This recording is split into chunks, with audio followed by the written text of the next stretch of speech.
Ayun mga ka-farming, magandang araw. So for today's video is mag-harvest tayo ngayon ng ating talong at sitaw. So first harvest natin ngayon mga ka-farming.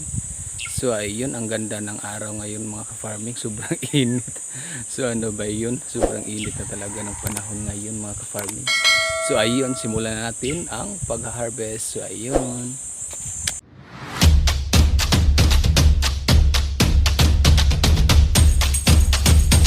So ang ating unang harvestin ngayon mga ka-farming is ang ating sitaw. So ayan, mag-harvest na tayo. So ang aga-aga kong gumising kanina mga ka-farming. Gising ako ng 4 AM. Nagdilig na tayo sa ating mga tanim dito. Dahil sobrang init ng panahon talaga ngayon. Summer na summer talaga. So ayun, hirap talaga ka-farming kapag walang nagbibideo sa atin. Tayo lang ang nagbibideo. So ayun mga ka-farming, ang haba ng ating sita mga ka-farming. Tingnan nyo.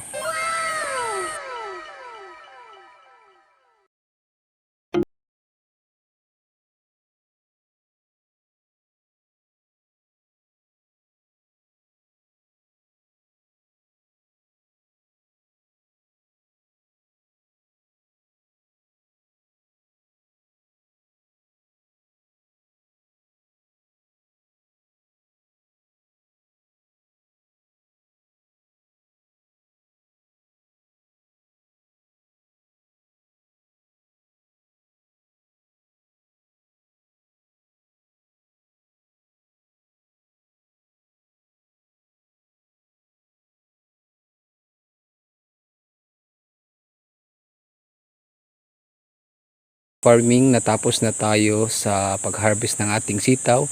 Dito na naman tayo sa ating talong. So unang harvest natin ito mga ka-farming. So ayan, mag-harvest na tayo. So tingnan nyo mga ka-farming, ang lalaki ng talong. Dapat mga ka-farming is gagamit tayo dito ng gunting. Huwag nating bunutin. Dahil ang ating talong is ma-stress mga ka-farming. Ma-stress kayo bang sa bunutan? So ito mga ka-farming, ang ating talong. Ang variety pala nito ka-farming is Calixtro F1. So ganyan kalaki mga ka-farming. Harvest na tayo. Makakatorta na tayo mamaya mga ka-farming. Magluluto tayo ngayong tanghali ka-farming ng sitaw. Lagyan natin ng maliit na karne. So wala tayong ulam, so sitaw ang lulutuin natin ngayon. So ayan, di ba? Diyan lang natin ilagay sa lupa. So ayan mga ka-farming, dalawa sa isang kan. Tingnan nyo. Ganito lang mag-harvest mga ka-farming. Dapat hindi natin bubunutin, dahil yung iba is ganito mga ka-farming, bubunutin yung talong. So dapat hindi natin yan gawin dahil ma-stress ang ating talong.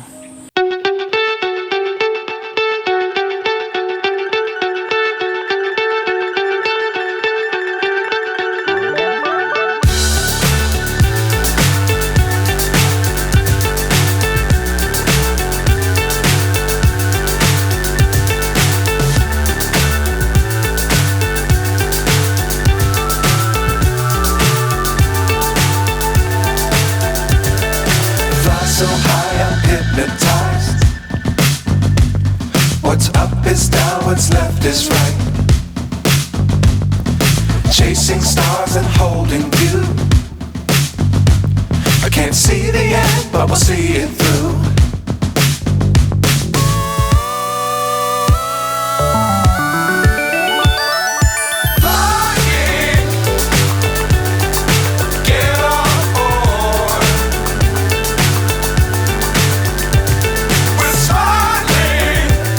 Sa pag-harvest ng ating mga gulay. So ayun, mamayang hapon mga ka-farming, magtatanim tayo ng pipino at sitaw. So ayun, tuturuan ko kayo at kung ano ang mga idea sa tinatawag nating relay cropping. So ayun, mamayang hapon maka-farming. At ito naman ang ating na-harvest lahat. Yan lahat ang ating na-harvest maka-farming. Ang laki-laki ang laki ng ating talong maka-farming. At ito ang sitaw, first harvest natin ngayon mga ka-farming. Baka sa susunod is makabenta na tayo. So ayun mga ka-farming. 6.5 hours later. Magandang hapon mga ka-farming. So ayun, nandito na tayo sa ating taniman ng sitaw at pipino. So ayun, magtuturo na tayo ng tinatawag na relay cropping. So ayun mga ka-farm, simulan na natin ang pagtatanim. Ayun mga ka-farming, ito na yung tinatawag na relay cropping. So ayun, dito natin itinanim ang sitaw sa ilalim ng okra. So dapat kapag kayo ay mag-relay cropping is yung una nating itinanim is namulaklak na. So ayun mga ka-farming. So ayun mga ka-farming, ito nasa gilid lang natin itinanim. So ang purpose natin na nag-relay cropping ito, kapag hindi tayo sortihin ng ating isa katanim is meron pa tayong isa na hihintayin na ma-harvest. So ayun mga ka-farming, so doble ang kikitain natin dito. So ayun mga ka-farming,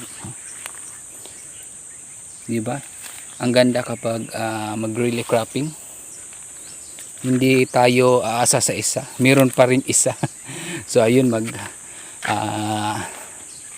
tatapusin na natin ang ating pagtatanim.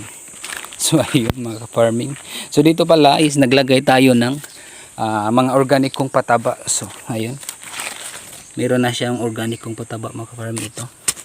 So haluin lang natin ang organic sa lupa. So ayun, so maganda talaga mga ka-farming kapag meron tayong makuna ng mga organic matter, dahil ito yung pinaka-pundasyon sa ating tanim. So ayun mga ka-farming, so, magtatanim na tayo, tatapusin natin ito. So ayun, A few moments later. so ayun mga ka-farming, natapos na tayo sa ating pagtatanim ng sitaw. So ang itatanim na naman natin ngayon mga ka-farming is ang ating pipino. So ayun, ganito tayo kasipag mga ka-farming. So ayun, pinagpawisan ako, kaya ang ganda talaga mag-farming. Ang ganda talaga mag-farming, di na tayo kailangan mag-ehersisyo. So dito na ang pinag-ehersisyo natin.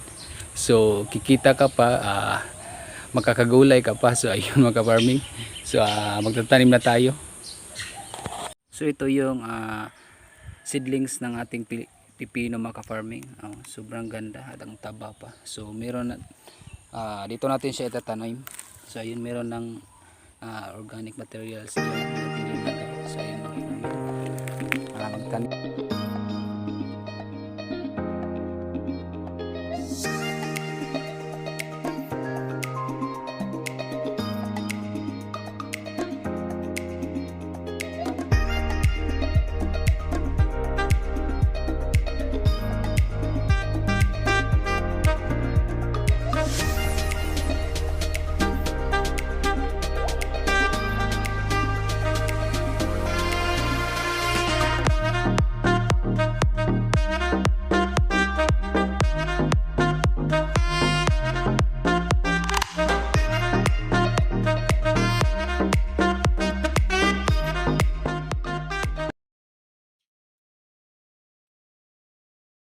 So ayun mga ka-farming, natapos na tayo sa ating pagtatanim ng mga gulay mga ka-farming. So ayun, thank you for watching my videos, at paka-like, subscribe at pindutin niyo ang notification bell para update kayo sa susunod natin nga video. So ayun, thank you for watching mga ka-farming.